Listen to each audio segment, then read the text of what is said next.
ఆరోగ్యవంతమైన వాతావరణంలో తయారు చేయబడిన కమ్మని ఊరగాయలు, పొడులు, వడియాలు మరియు అప్పడాలు జంధ్యాల ఫుడ్స్. నమస్తే చంద్ర శ్రీనివాస్ గారు. నమస్కారం అండి. ఏపీలో ఎన్నికలకు సర్వం సన్నద్ధమైనట్టే కనిపిస్తుంది. ఆల్రెడీ ఎన్నికల కమిషన్ కూడా ప్రకటన విడుదల చేయడం జరిగింది. 4.14 కోట్ల మంది ఓటర్లు ఉన్నట్టుగా.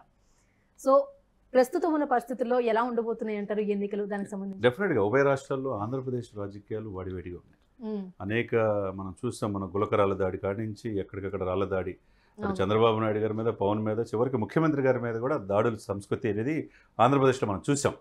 ఇవన్నీ పక్కనకి వెళ్తే కొన్ని చెదురుమదురు సంఘటనలు మినహా ఇప్పుడు దాదాపు 10 రోజులు ఎలక్షన్ ఉంది. ఈ రోజు 2వ తారీఖు అండి. 11వ తారీఖు సాయంత్రం 5 గంటలతో ఎలక్షన్ క్యాంపెయిన్ ఆగిపోతుంది. 13వ తారీఖు ఆంధ్రప్రదేశ్ ఈ రాజకీయ నాయకుల భవిష్యత్ అంతా మీరన్న 4 కోట్ల మంది, 4,14,00,000 మంది చేతిలో ఉన్నది. అది అనేక ప్రశ్నలు. వై నాట్ 175 అని జగన్మోహన్ రెడ్డి గారు రాబోతున్నారు. జగన్మోహన్ రెడ్డి గారు గద్దె దించాలనే ఏకైక లక్ష్యంతో 3 పార్టీలు జనసేన, టీడీపీ, బీజేపీ కలిసి వెళ్ళబోతుంది. ఈ పాయింట్ ఆఫ్ వ్యూలో త్వరలో 2-3 రోజుల్లో మోడీ గారి పర్యటన కూడా ఉండబోతుంది. అసలు ఇవన్నీ కూడా సర్వత్రా ఉత్కంఠత పరిస్థితి. రాజధాని రాష్ట్రంగా ఉన్న అమరావతి ప్రజలు దీర్ఘకాలిక ప్రయోజనాలు లేక, మిగులు బడ్జెట్ లేక, రాష్ట్రం విడిపోయిన తర్వాత అనేక అవరోధాలు ఎదుర్కొంటా ఈరోజు పరిశ్రమలు లేక అనేక రకంగా అలమటిస్తూ ఉన్నారు. ఇదే సమయంలో ఈ రోజున ఎలక్షన్ కమిషన్ సమాయత్తం అవటం, దాదాపుగా మీరన్నట్టు 4,14,00,000 మంది ఓటర్లు, ప్రతి 15 అంటే ప్రతి బూత్కి కూడా 1,500 మందికి ఒక సెంటర్గా ఏర్పాటు చేస్తారు. సీసీ కెమెరాల పర్యవేక్షణ,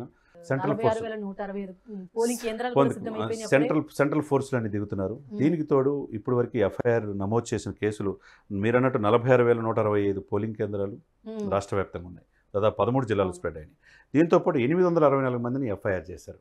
క్రిమినల్ నేర చరిత్ర ఉన్న వాళ్ళని ఎట్టి పరిస్థితులు ఎలక్షన్ అయ్యేదాకా వాళ్ళు బయటకు రారు. కొంతమందిని కోడ్ ఉల్లంఘనలో, ఫ్యాక్షనిజం ఉన్న ఏరియాల్లో, అత్యంత సమస్యాత్మక ప్రాంతాల్లో వాళ్ళందరినీ బైండ్ ఓవర్ చేశారు. దీంతోపాటు 9,000 కేసులు నమోదైనాయి. ఇవన్నీ కూడా సి విజిల్ యాప్ అనేది ఎలక్షన్ కమిషన్ తరపున ఉంది. 16,000 కంప్లైంట్స్ అన్నీ కూడా వచ్చేసినాయండి. అది మనం చూసుకుంటే కనుక ఇవన్నీ కూడా ఏంటంటే అంటే సి విజిల్ ద్వారా యాప్లో వచ్చింది 16,345. ఏది ఎక్కడ కూడా ఎలక్షన్ కమిషన్ చేతిలో ఉంది మొత్తం కూడా. ఇప్పుడు ముఖేష్ కుమార్, CEO ముఖేష్ గారు ఇప్పుడే అందిన సమాచారం ప్రకారం అప్డేట్ ఇన్ఫర్మేషన్ ఇచ్చారు. ఎలక్షన్కి మేము సర్వం సిద్ధం, అత్యంత సమస్యాత్మక ప్రాంతాలు ఐడెంటిఫై చేస్తాం, సీసీ కెమెరాల పర్యవేక్షణలో ప్రతి 1,500 మందికి ఓటర్లు సెంటర్ ఏర్పాటు చేస్తున్నాం, ఎట్టి రిగ్గింగ్ అవకాశం కానీ ఎటువంటి హింసాత్మక సంఘటనలు జరగకుండా సెంట్రల్ ఫోర్స్ కూడా దింపుతామని చెప్పడం జరుగుతుంది.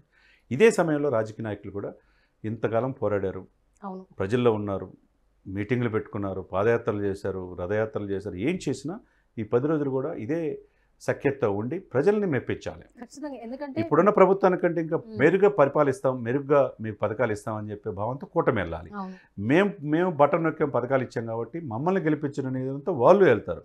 శాంతియుతంగా ఎలక్షన్ జరిగితే అందరికీ ప్రజలందరూ కూడా ఊపిరి పీల్చుకుంటారు. ఖచ్చితంగా మిగతా రాష్ట్రాలకు కూడా మనం ఒక మెసేజ్ ఇవ్వాలి. ఎందుకంటే ఏపీ రాజకీయాలంటే హింసాత్మకం అన్న మాట ఎక్కడ రాకుండా బీహార్ ఉండేది. ఆ తర్వాత ఆంధ్రప్రదేశ్లో ఏంటి పరిస్థితి, ఎందుకు ఈ రాళ్ళ దాడులు జరుగుతున్నాయి, ఎక్కడెక్కడ మనుషుల్ని చంపేస్తున్నారు, ఇంత హింసాత్మక సంఘటన జరగకూడదు కదండి, జరగకూడదు. తప్పకుండా ఇప్పుడు ఎలక్షన్ కమిషన్ కూడా చాలా సమాయత్తం వాళ్ళ చేతిలో ఉన్నది. ఇక్కడ ఎవరి ప్రలోభాలకు లొంగరు. 324 ఆర్టికల్ ప్రకారం ఎలక్షన్ కమిషన్ అనేది ఇండిపెండెంట్ బాడీ. ఎవరిని సర్వీస్లో చాలామంది ఎడ్యుకేషన్ నుంచి క్రాంతిరాన్ టాటా కావచ్చు, లేకపోతే సిఎస్ఆర్ ఆంజనేయులు ఇంటెలిజెన్స్ విభాగం అధిపతులను కూడా మార్చేశారు. అనేక మంది IPS IAS ఆఫీసర్లు కూడా అధికార పార్టీకి కొమ్ము కాస్తున్నారనే ఉద్దేశంతో మార్చేసి లూప్ లైన్లో ఉన్న సమర్థవంతమైన ఆఫీసర్ని అక్కడ చేశారు. ఇది కాకుండా ఎలక్షన్ అబ్జర్వర్లు కూడా చాలామంది తీసుకొచ్చారు. ఇదే సమయంలో ఎక్కడికక్కడ తూర్పుగోదావరి జిల్లాలో 2,40,40,00,000 సీజ్ చేశారు.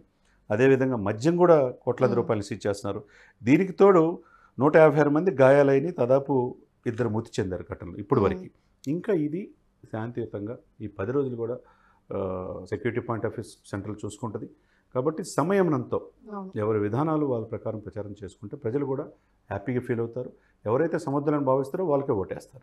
ఖచ్చితంగా గుర్తుల విషయంలో కూడా ఒక క్లారిటీ వచ్చేస్తే ఇంకా ప్రశాంతంగా వాళ్ళ యొక్క రాజకీయాలు కావచ్చు, వాళ్ళ యొక్క ప్రచారాలు చేసుకోవడానికి ఒక ప్రశాంతమైన వాతావరణం అయితే కనిపిస్తుంది. ప్రజాస్వామ్యంలో ప్రజలు మిమ్మల్ని విశ్వసిస్తే ఓటేస్తారు.